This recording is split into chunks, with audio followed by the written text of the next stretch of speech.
different African countries. So I let the floor to you, Thomas. And thank you very much, Vincenzo. So thanks a lot for sticking around. You can also go and grab your lunch and come back. Yeah, today I will talk a little bit about kind of not my scientific work in the lab, but the second role that I have, as Vincenzo already mentioned. So I'm an executive co-director of a charity that's called Trend in Africa.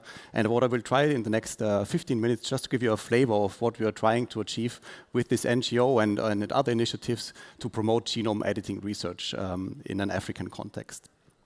So Trend, so the charity I'm working with, was founded 2011, and the mission of Trend is really to build scientific capacity and transfer knowledge to African scientists to empower them to find African solutions for African problems. So the way we tackle this is through workshops, courses and volunteers. So we send volunteers to different African countries where they can work in labs and bring their knowledge to different institutes.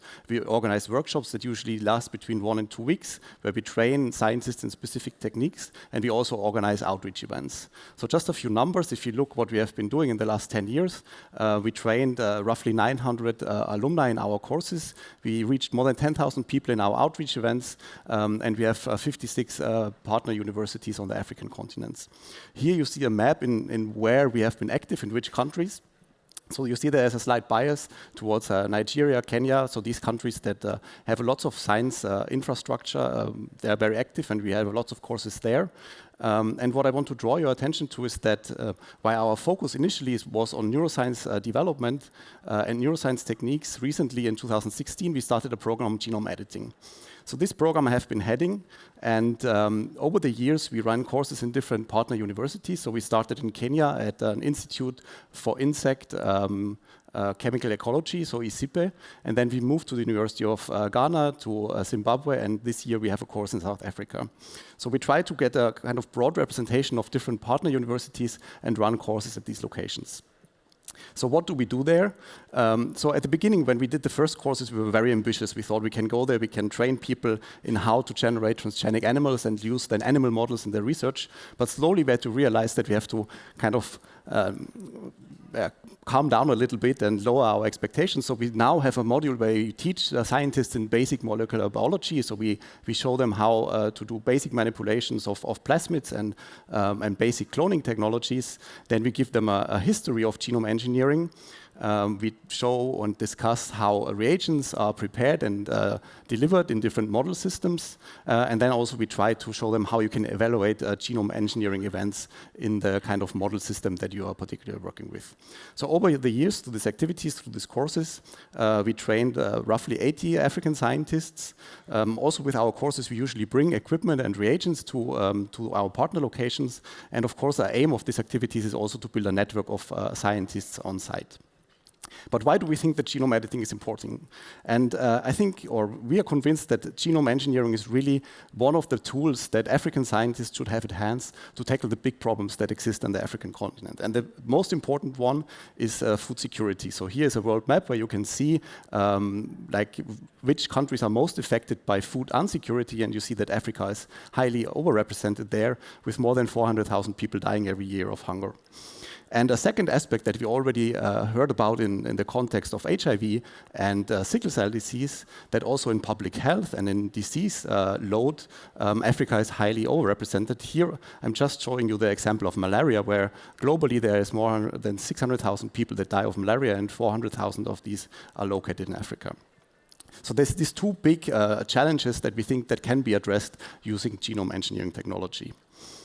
Just to give you a few examples, actually the field of crop and livestock optimization, it's quite advanced in Africa. So this is really the kind of flagship projects that are happening on the continent.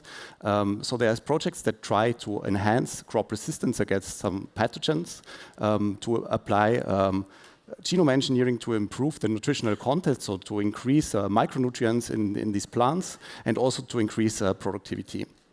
And this is actually also important in the context of the continent, because often these variants or these plants that are grown there, they are not commercialized in other countries. So one example is sorghum. So this is a plant that is grown widely in many African countries. And there was one breakthrough last year where African scientists developed a technology on site using genome editing to create variants that were resistant against this witchweed or striga, what yearly actually leads to a loss of $200 million just by destroying crops of these sorghum plants. So we see that there is some projects that really got traction on the continent. However, this is really still rare and very few innovation is happening there. Then a second aspect that we want to discuss today as well, and that we touched already on before, is for the study of disease-causing gene variants, it's really important to consider the genetic diversity that exists on the African continent to develop strategies to target these variants. And in the context of malaria and vector control, one can use genome engineering to try to reduce the vector load. And one technology that I want to mention here that you might have heard of is gene drives. So this is a way of breaking Mendelian inheritance in species by using homing endonucleases. And here CRISPR really was the kind of game changer to develop these kind of technologies. And by using these technologies, in theory, one is able to eradicate mosquito populations or replace them with some modified mosquitoes. And this is actually the technology that's in the pipeline that is developed in Africa to control disease vector spread. So overall, what I just wanted to show you in these couple of slides is that we think that there's a tremendous potential for genomic technology on the African continent, showing these two examples of crop optimization and mosquito control, but there's still a long way to go. So it's not that really Africans are driving a lot of these developments. Because what we did last year is we assembled a consortium of scientists that work in Africa. So we wanted to really have a broad representation of the African research environment and local specialists to discuss what is blocking innovation in genome editing. So we were a consortium from 12 different countries, representing scientists from academia and industry, covering these different fields, so vector control, crop and livestock, but also medicine. And we also had regulatory bodies that were involved in this study. And we were analyzing a little bit the genome editing space in the African continent.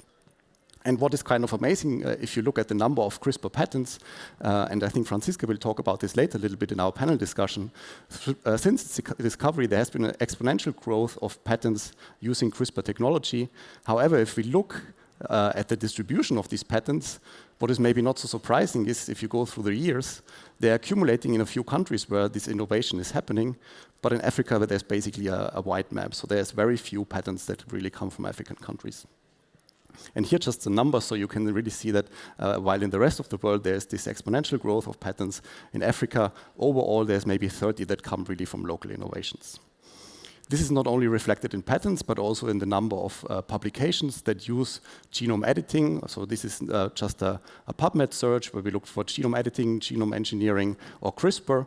And while you see that in the world as well, you have this kind of exponential growth. In Africa, there's very few authors. We also split by first author and last author, or any author affiliation and last author affiliation, just showing that where the research is actually happening and the last author comes from is also not heavily represented in Africa.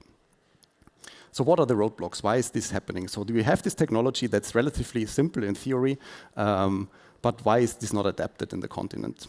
And there's a couple of things that we want to touch on and also discuss later on. So first of all, there's the regulatory framework. So there's a lack of biosafety rules. There's no clear guidelines that distinguish, for example, in the context of crop improvement between genetically modified organisms and genome-edited precision-bred organisms.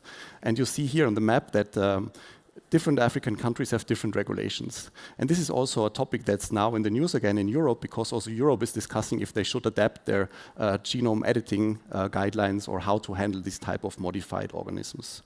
And then in the context of intellectual property, there's regulatory uncertainty and lack of enforcement, and also this blocks innovation in these countries.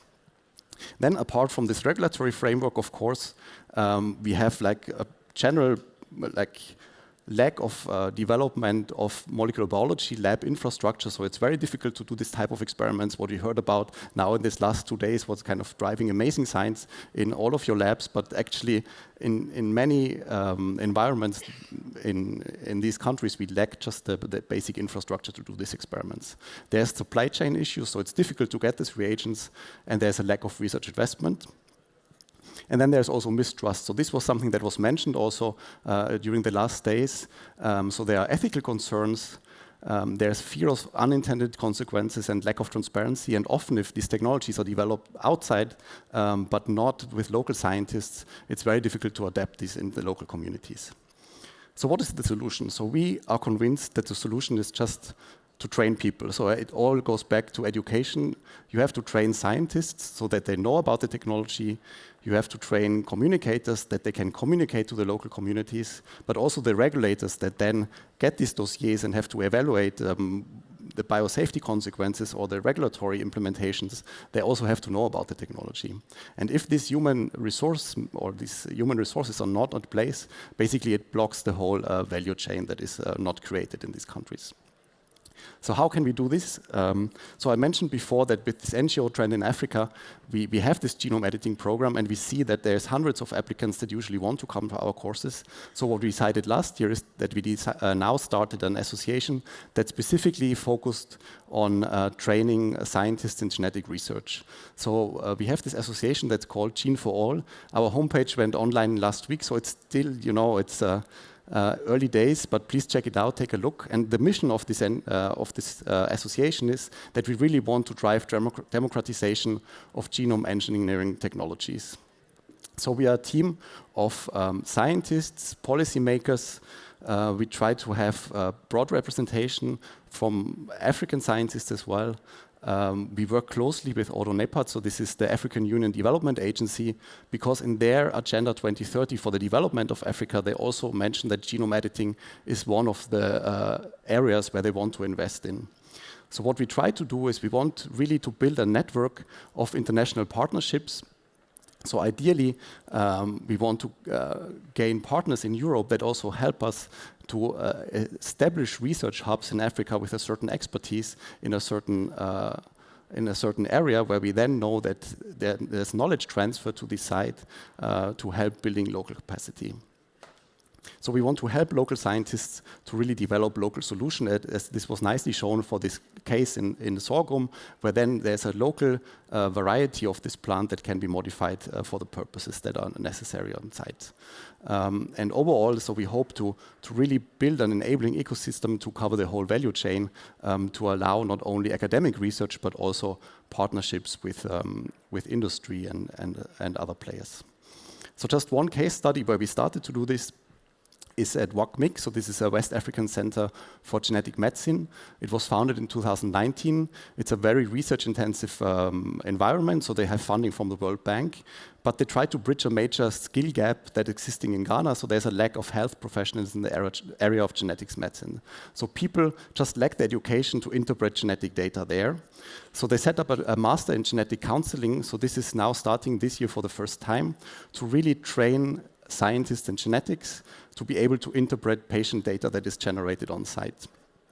And so we work together with this institute at WACMIP, and what we try to do there is to establish a module to talk about genome engineering and gene therapies that we can teach these master students already at the university level and bring these technologies and the knowledge to these students.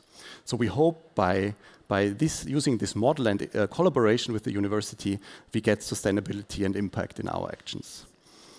And just a second point that I briefly wanted to mention, so we also wrote this policy brief to the Pan-African Parliament. So with the same authors that we wrote this biotechnology piece, we really try to reach policymakers and convince them that investment in genome editing actually pays off in the long run for the countries that are involved. So just the take-home messages also for this session is, so we think that genome engineering has really the potential for high-impact innovation, especially in an African context, because there are big challenges that can be addressed with it. And we think that collaboration, networking, communication, and capacity building is really at the core to build the human resource material there. And we hope with Gene4All we found a measure to do that. So with this, I want to thank you. I want to thank all our partners. So we want you to get involved.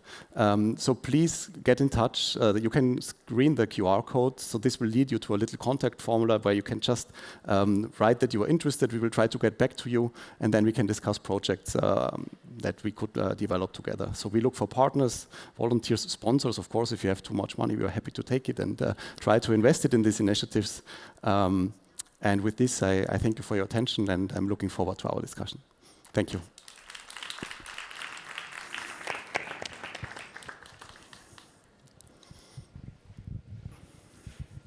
Thank you, Thomas. Can you hear me? No.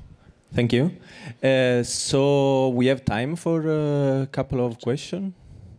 If there is someone in the audience who wants to ask about the project. Anna-Rita? No, very nice presentation. I cannot scan the QR code, but except for that, I was wondering if you can think about some exchange program or some like people.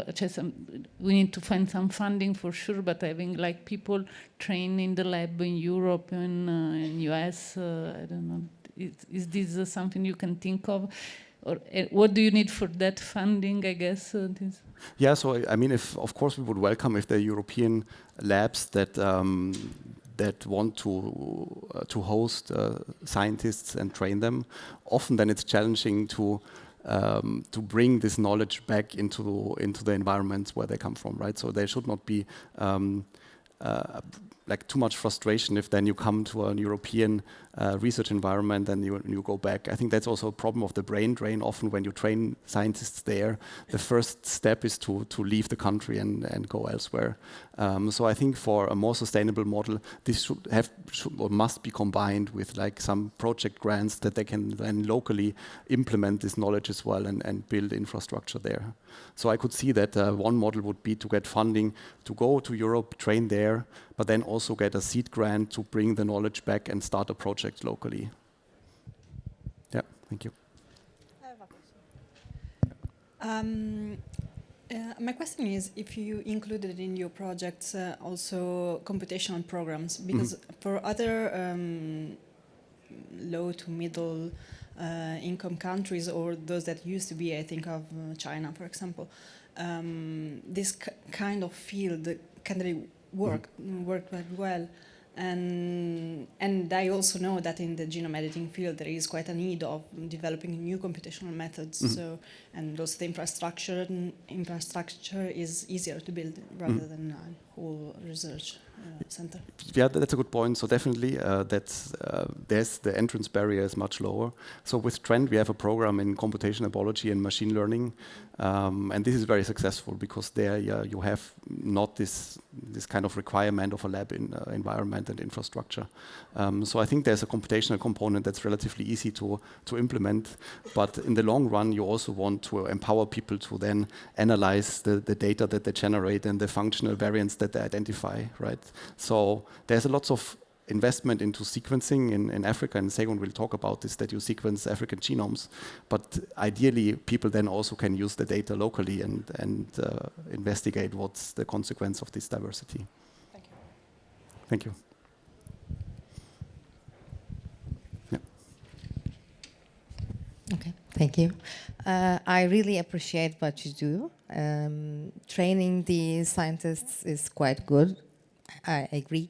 But regarding the low-income countries, I mean, in Africa, do you have any attempts for the companies which produce regions for research? Because I'm coming from Turkey, and the reality from the field, we are not in Africa, we are close to Europe, but I pay threefold for every region I buy. Yeah, for example, if you buy an antibody for $100, I pay $300 for it because we work with distributors.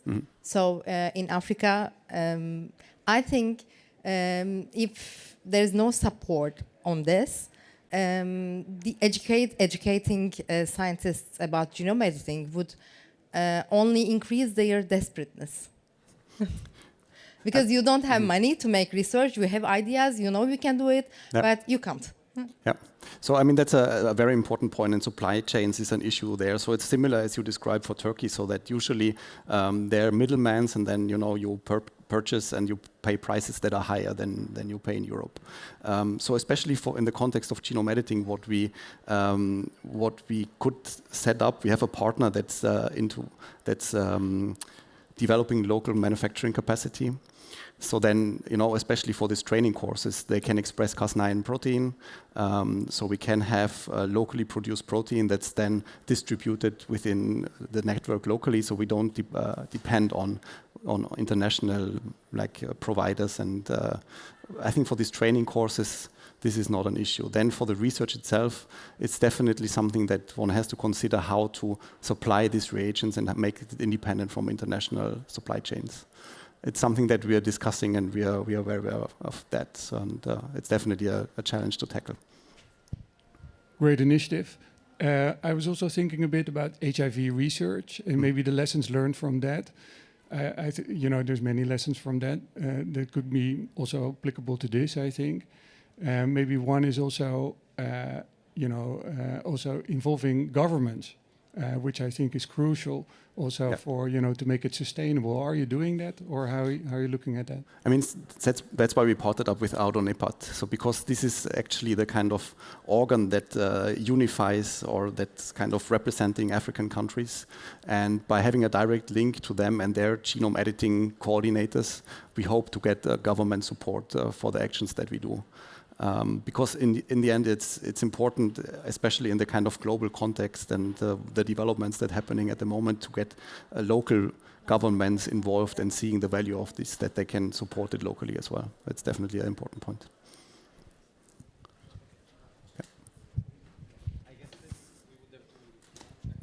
Thank you, Thomas, because I guess that we would have to move, but